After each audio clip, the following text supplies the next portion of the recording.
Hello, everybody. Welcome back to the E2KGn30 podcast. This is episode number 12, and I am your host, Osiris Prime. With me tonight, we have Mr. DBQ Hams. DB, how are you? I'm doing good, doing good. It's been a short week, but I think we've got a good chunk of news to talk about tonight. Yes, we are all sorts of things here tonight. We have my favorite subject, lawsuits. Yes. Oh, yeah. Always got to do the court trouble stuff for the video games out there. So Uh, what is the lawsuit this week, Prime? So this week we have Nintendo. This was actually started back in 2013. Was a lawsuit filed by iLife Technology, and it was basically claiming that Nintendo had violated patents on the Wii's motion tracking technology. So basically, they're saying the motion tracking tech they had developed it early in December. Or I shouldn't say early, but in December of 2013.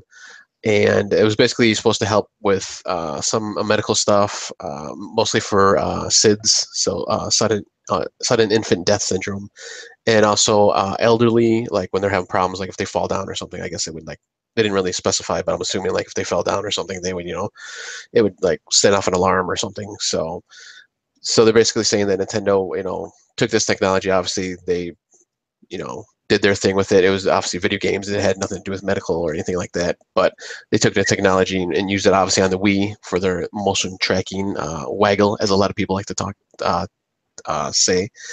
And so they're asking for, well, originally they were asking for basically $4 per unit royalty payment from the 36 million Wii's and Wii U systems sold in the 6 years from this lawsuit. So that would have a total about $144 million. But they settled, actually, I shouldn't say they settled. The Texas jury ruled on $10 million in iLife's favor. So that's about 25 cents per Wii and Wii U, I'm assuming, sold. So not quite the 144 million, but they did get a good chunk of change there. So I don't know. I was actually kind of surprised that it went through the whole way. I mean, obviously Nintendo thought, they could, I don't want to say get away with it, but they thought that they didn't have iLife didn't have much of a case, but evidently they did. Obviously, at the end of the article here, this is from Gama Sutra. They said they're gonna try to appeal the verdict, so we'll see what actually happens. But I don't know. Any thoughts on this? So what was that price again that they settled for? 10 million was Okay. what the jury settled on. Yeah, I would think in the grand scheme of what Nintendo keeps in their coffers that's not it's significant, but it's not going to impact their probably impact their uh, you know stock prices or their earnings over the course of this time. So, Yeah, they but still have some they money in the bank, definitely right? exactly, yeah. But they, even from the very beginning of the Wii's life cycle, there's been a number of lawsuits about that motion tracking tech, or the motion, the waggle technology, and there's been a number of different patent pieces. And this is, like you said, I think this is the first one to actually go all the way through. There's been a couple that have settled out. Yep. Yeah, and I thought I had seen one on the Switch not too long after it had either released or maybe right before it was going to release. So I forgot what the company was, but basically it's kind of the same thing with a tablet-like device with detachable controllers. So I don't know. I guess once you get in the limelight and obviously the Switch is doing well and obviously the Wii did well, people are going to start coming out of the woodwork. So Yep, I'm trying to graft on anything that they can. So. that's right. Get a piece of the pie.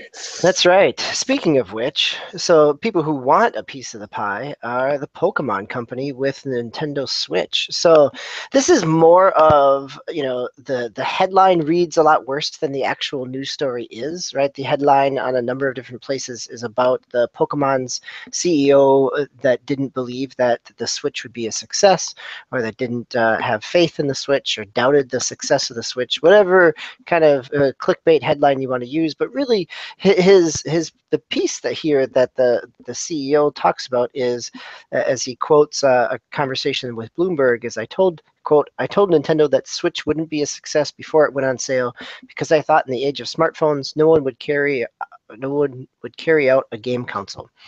And he goes on to talk about how really the key success of a console is the games on it, which is kind of, you know, obvious to most people, I would think, right? And I think the other, many of the articles are talking about how there's been a lot of, you know, a lot of other portable, and even the 3DS has still been a success, and the Pokemon games have still been on it. So I think it is, it is what the Pokemon Company often does is wait for that console to have a good install base. The Pokemon Company, with their Pokemon games, end up being kind of like Dragon Quest in terms of putting that game out on the platform on the portable device once there's a big enough install base for it. So, I think that maybe this also goes at why all we got out of E3 was somebody from the Pokemon Company saying, yes, we're making a game, versus anything that actually looked like a game, because they weren't, early adopters of kind of getting on board with this. So I don't know that it impacts Switch, and as Osiris Prime's little tag here says, Switch is life. I think the Pokemon Company is coming around to that as the sales of the Switch continue to be really strong in all sectors. Yeah, and I heard kind of the same thing that he was talking about, how how mobile was out there, and why would anybody buy a Switch? I heard that a lot before the Switch actually launched. So in other podcasts and excuse me, and other articles and stuff like that. So he wasn't the only one that's said this before, but I guess 'cause it's the Pokemon Company that they're gonna throw it out there now. Yeah, I think so. But you've got another mobile story here that's a little more uplifting than crabby CEOs. Yes. So our friends at Rovio, makers of Angry Birds, among other games actually, but they do a lot of Angry Birds games. They're having a Mum Jam, which is basically it's a industry event that they're going to have in London, I believe, if I remember correctly from the Google Doc that they have in this article. This is once again from Gamma Sutra, but basically it's a place where not only women too, but really anybody can do this. But they're hoping that a lot more women, and more specifically moms, will come into this conference and just kind of I don't know how I want to put this here. I'm kind of stumbling a little bit here. Basically, how to create games, and they're basically going to come in here and attempt to create a playable prototype of a game just from scratch. They have to go in there for I think it's a couple days, maybe. I don't know if this article said it or not. I know it's on starting on Saturday, November 11th. Oh yeah, two-day jam. So they're hoping that women, like I said, mothers specifically, will come in, try to, create games, and basically to have more women in the gaming space, more creators, and stuff like that. And the senior recruiter, Michelle Simon, she was explaining how obviously there's a lot of things out there for students, first-time gamers that are out there, but they wanted to create something that was for people that obviously have more experience, that have been out there, and more specifically for, obviously for mothers who maybe, had to go out of, not had to, but maybe they chose to go out of the gaming industry for a little bit, in coding and stuff like that. And, they want to kind of bring them back into the fold, and, give them an opportunity to, show off what they can do. And then another, cool little thing here, they do have children already, they're going to have free childcare at this event too. So that's cool. That's something nice that they actually, thought of, for our family, and for, women and men, obviously, because men can bring their kids in too. But I just thought it was kind of a cool article that, they're going to do something like this. And like I said, it's not specifically just for women or mothers, but anybody could join. But they're hoping that at least they'll have one mum, as they call it over there across the pond, in the teams. And I don't think they specified like how big the teams are going to be. I don't remember, but they're hoping to have, at least one or two women in the group, just to, get them going again. So I thought, this was a really cool article. We do a lot of, obviously lawsuits and release dates, and we have all kinds of articles on here, but I thought this was just kind of cool, just something, to get, people motivated to get out there and, and create stuff. I think it's also a nice counterpoint to some of the stories that were going around a couple weeks ago in terms of, the crunch in the industry and stories about how the crunch is necessary and even potentially good. And so here's a kind of a long-term mobile publisher, a very successful one, ups and downs certainly, but, being intentional about trying to widen the scope of who's developing and how they attract those people. So I think that's great. Yeah, it's really cool. So we go from first-time gamers to million-selling game here in the next Yeah, article. yeah. So PUBG, right? PlayerUnknown's Battlegrounds. It is the hotness of the summer. It is early access. It has officially sold over 10 million copies, and right now it is only out on PCs. Right, so it is officially sold 10 million copies. It came out in March. The first million, it didn't sell its first million. It's the curve definitely is sloping upward, parabola. It's in the last month, it's sold over 2.5 million, and so it's continuing to pick up speed and steam. So I think it has been a big hit. Obviously, it's been a big the streaming aspect of it and the kind of emergent gameplay of it, but it's also ends up being Xbox's big fall release without Crackdown, Hopefully. other than a Forza game, we're left with PlayerUnknown's Battlegrounds, and so it's certainly it's hitting the Xbox at the right time, as that the popularity has not peaked yet and is still increasing. So, for an early access game, I think, and there was a conversation in a couple of different podcasts that I was listening to this week, including Giant Bomb.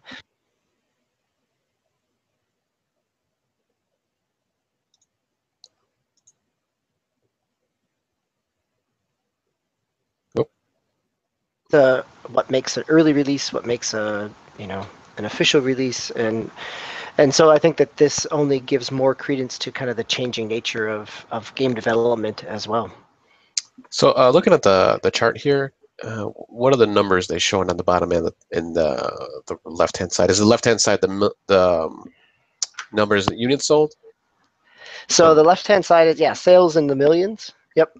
Okay, and what's the So bottom numbers? I think it's date, although you're probably looking at the Gamma Sutra one. I ended up going over to CNET and have Oh. one. Well, I'm looking at the Polygon article that you put in there. Okay, There's a see Twitter. now. Yep. I threw a wrench in there. I know. See, I changed my numbers because I got a better graph someplace else. Oh, So okay, maybe it's just weird on this one. yes, There's like a so the Twitter picture in Polygon there. one is it's a Minecraft versus. So here's anybody watching this is there's an article on Polygon that gives a Minecraft versus PUBG comparison, and the spike in PUBG has risen a whole lot faster, a whole lot sooner than Minecraft. Right, it took. A number of months or days in early access is what it looks like, but the CNET one simply just goes by sales of millions over date, Oh, and okay. and that breaks it down in a much more kind of straightforward way. And so if you're looking for information about this, really it looks like on August 1st it had sold just over maybe 6.5 million, and now by the beginning of September it's hitting 10 million. So even within this last month, it's continued to just spike up in that increase. So the question will be, how much this continues? When does it hit a saturation point? Does this continue to attract people? Is this a game that, because of the streaming nature of it, people end up buying even if they're not actively playing it because there's communities developing up and around it? I think it is even the game that it's been based on, right? An Arma and a DayZ mod. DayZ just had another news story this week that they're doing a battle royale type of mode as well. So it's creating enough waves that people are starting to respond to it and think about how they do something similar in their own game. So Oh, okay. Yeah, I was listening to a podcast earlier, and they were mentioning another game that had. They didn't mention the game specifically. I guess they couldn't yet, but I'm assuming it's DayZ that they were going to do a Battlegrounds type of thing. So I'm assuming that's what they're talking about. Yes, DayZ did, and also just the other week that Grand Theft Auto Online did a battle royale type of mode as well. So Makes sense. yeah, Rockstar is definitely willing to respond and keep that money machine going with Grand Theft Auto Online. But Rockstar's also now got a new game coming out, or at least a new source of potential income coming out this fall. Yes. So, and this is coming from IGN. This is just from today, actually. LA Noire, which was released originally on in 2011, I believe, on November 14th. It's getting re-released I for. think it's 2010, not Was it 11. 2010? Yeah, it's been a while. Oh, okay, yeah. Let me see. Hold on. It says the updated version of the 2011 game will be released on November 14th. I'm sorry. So, well, here on this article it says 2011. I don't know if that's like a different version, maybe, or something. Nope, it looks like the spring of 11. So 11 is right, but initial Okay. release May. Yep. All right. Yeah, I was reading that November 14th is for this year for the re-release. Yes. Okay. So it'll be released on PS4, Xbox One, and on the Vive, HTC Vive, but also Nintendo Switch. Switch. Interesting. So the Switch version, along with full game and all DLC that came out with it, excuse me, it'll have specific adjustments like optional Joy-Con gyroscope and motion controls, HD rumble, and then wide over-the-shoulder camera angle. And I'm not sure, was it a third-person game originally, or was it first-person? I'm assuming No, third-person. it was third person because you Okay. could drive around the city in your classic 1940s vehicle. You were climbing up gutters and rain spouts to get into a building. So it was kind of traditional Rockstar third person action in some of those. I mean, it really wasn't that actiony because most of it was you then moved into kind of the interrogation room aspect. And but I like the idea, reading about it, that the Switch is going to have some touchscreen aspects to it. It sounds like it's they're doing more to it than simply just making it a port. It seems like they're being intentional about what each platform can do, right? Because even on the Vive, they're doing some scaling down of how the game is interacting and really just emerging the immersion. There we go, into the interrogation rooms. Yeah, so there's like 7 cases, I guess, picked from the game. I don't know how many there were originally, but they're just doing 7 cases for the Vive, and obviously you can just move around. I'm assuming move around the environment and virtual reality, so that should be cool. And then as far as the Xbox and PS4 versions, once again, full game, DLC, and a range of technical enhancements. So they have enhanced lighting, clouds. It's nice, I guess. Enhanced clouds, cinematic camera angles, and obviously high resolution textures, and that kind of stuff. So it's it should be cool. That they re-release. I don't know. Did you play it originally on what was it, Xbox 360 and PS3, I believe? 360 and PS3, and then eventually on PC as well. So I have it sitting here for PS3. I have only played a little bit of it, so it may be something that I definitely would be interested in, picking up on the Switch because of the portability aspect of it. It certainly would be something to kind of, something to play on the go or away from the screen. But I'll be interested to see what kind of integration it has. I don't know that the up-resed versions on the Xbox or the PlayStation 4 would give me any reason to dive back into it if you already owned it. But the Switch unique features definitely could. Yeah. So did it play? Now you said you can drive. Obviously, you can drive around. It was kind of open worldy then, or was it more linear? They It kind of was, pushed you. yeah. I mean, you used it in terms of navigating to get to another space, like to go investigate a crime scene. It's not so much that it was open world in kind of the Grand Theft Auto or even the Bully type of way, where you could go around and do a whole lot. There wasn't a whole lot that was populated. It was definitely to kind of move and just traverse the environment. Okay, that's interesting. So, yeah, hopefully, I don't. It didn't really interest me back in the day, but I don't know. Maybe because it's on the Switch, maybe I'll pick it up. But we'll see. the gameplay, like when you said you go into like the interrogations and stuff, is that more like did it turn more into like an adventure game than like a Telltale kind of a, you kind of do this, just press the buttons and the character does it on the screen? Yeah, a lot of it was kind of branching dialogue trees. And, in that Telltale type of way, a lot of the big hook of it when it first came out was about the face modeling. And so this was an Australian 2K studio that did it. Marin. 2K Marin, I think, if I'm remembering right, which has since been shut down. It's no longer, or it actually, I think, helped with porting or doing some of the Borderlands pre-sequel. It was someplace they got farmed out into not what they initially had done with LA Noire, but they were big in, they invested a lot of money into that face technology in terms of motion capturing. So at the time, again, this is 6 years ago, that the wrinkles of my forehead as I am talking would tell you something about whether or not, right, you'd be able to pick up certain twitches or tells from the person. That was the whole key, right? That somebody would have an eye twitch or would look, their eyes would look away as they were telling a lie, right? That there were different kind of tells and ticks that people would have that you'd want to try to investigate, and you'd push people. So yeah, it ended up being a little more adventure-y there. I think it also, in terms of the Switch piece, I think it fills, it helps round out the fall catalog, right? That there's not a game like this on the Switch necessarily. Yeah, definitely. Yeah, it says here Team Bondi. The studio was Team Bondi, I guess. I don't know. Bondi. Yeah, okay. Bondi, yeah. So, Okay.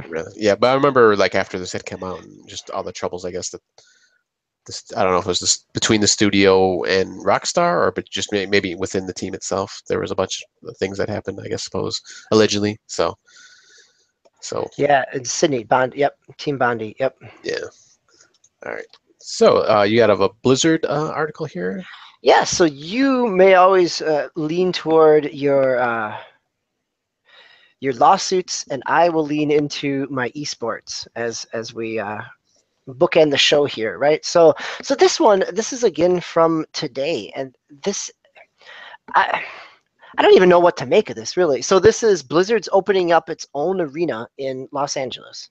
That it is going to have its own arena in Los Angeles for Overwatch, Hearthstone, Heroes of the Storm, and even World of Warcraft arena battles. It's going to officially open on October 7th with the Overwatch Season 1 playoffs. And then it's going to be followed up in October 13th with some Hearthstone championships, and then the global championships for Heroes of the Storm. So it seems like they're building it up, but it also, I mean, they've got enough games out there that they could continue to populate it, but investing in a physical structure, in a building, and all the maintenance and upkeep, that's where I kind of makes me really interested in terms of how sustainable that is. Or I think it also speaks to Blizzard's push for their Overwatch league, right? Like we've had stories before about, up to $20 million for a buy-in for a team for an Overwatch league, that if they're putting their own arena in it and housing a place that it gives credence to people who may be looking to invest in this league, because it shows that the publisher is behind this, right? I don't know that this is a whole lot different than other publishers who are putting big prize money up. Blizzard's just building the infrastructure around it rather than simply just the prize pool. So it's an odd move, but I think it, again, continues to try to establish Overwatch as an esport in a way that isn't simply just about from tournament to tournament, that adds a little bit of stability. Yeah, it's interesting. I mean, kind of like how Rockstar in the previous news can, they can have carte blanche to do things like pretty much whatever they want. Blizzard on the esports side, they can pretty much do that too. And they obviously, like you said, they have plenty of games that they can they can throw out there. It'll be interesting to see. Like, obviously, when they do this, normally I'm assuming they do it like in a convention center. Like, I'm assuming I've seen stuff on like Twitch and stuff, but obviously it's like during like E3 or whatever the other championships they have. But it, it's interesting to see like what the building is actually going to be. Is it going to be something super huge like that, or is it going to be something a little smaller, a little bit more intimate? I mean, I don't know. Yeah, I don't really see anything in the article, so no, I don't see anything. And I've looked at, Gama Sutra had an article about this. Polygon did. There's a number of places that have had articles about it.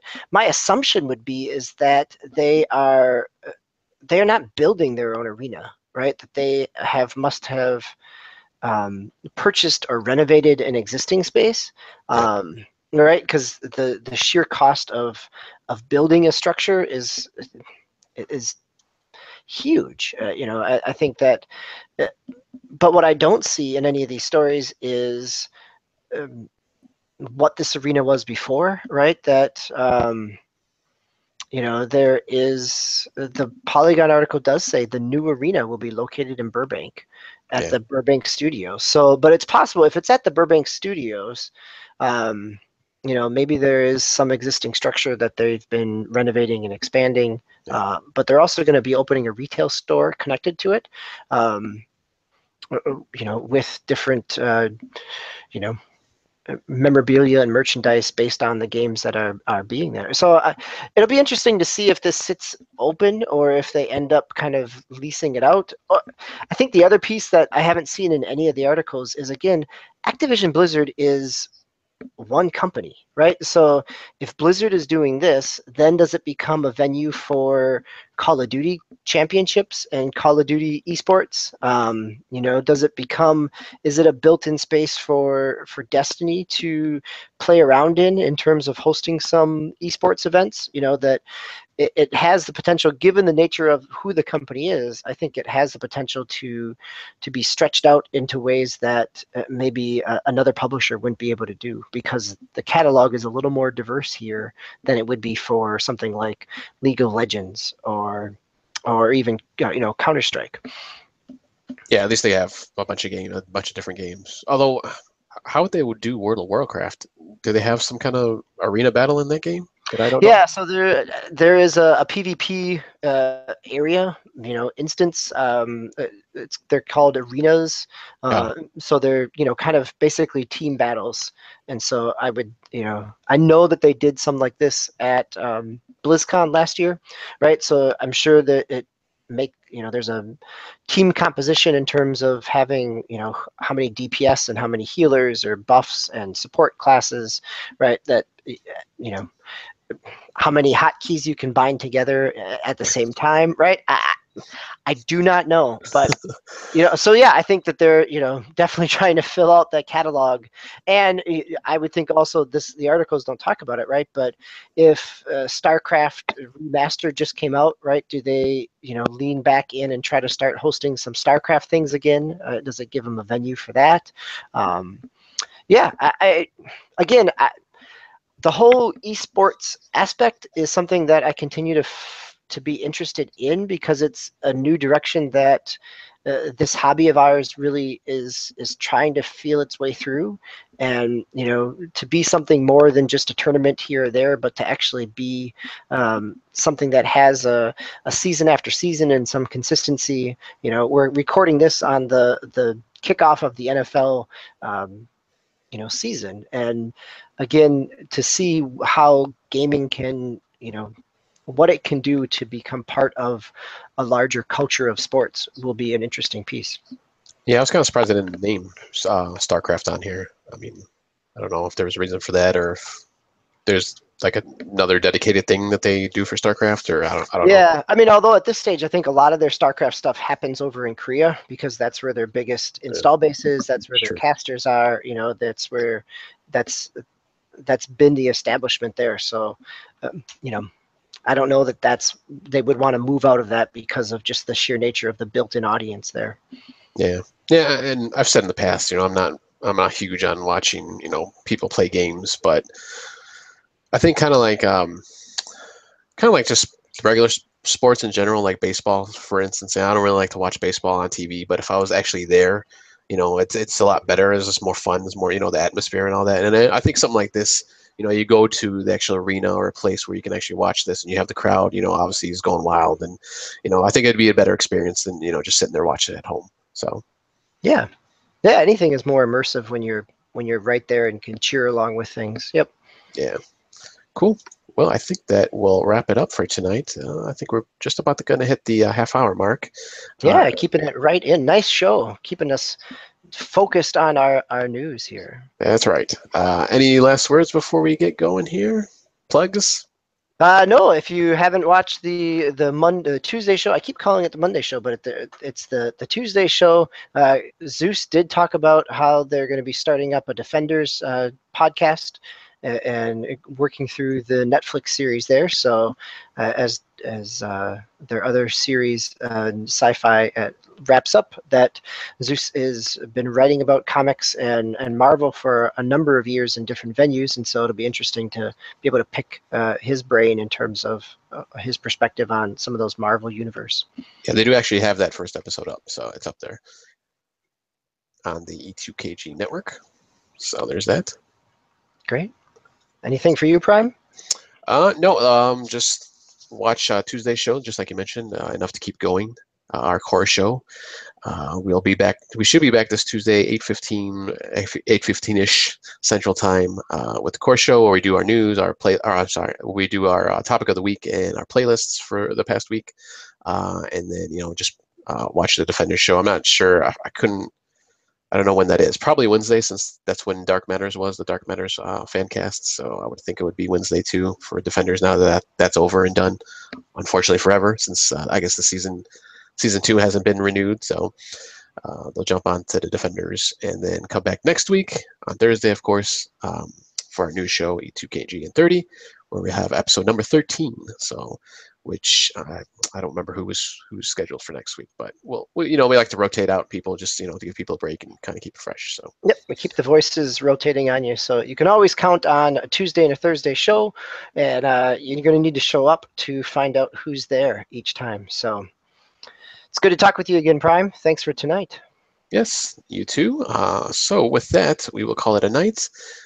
This has been episode number 12 of E2KGn30, and we will see you next week. I'm Osiris Prime. That is DBQ Hams. We will see you next time.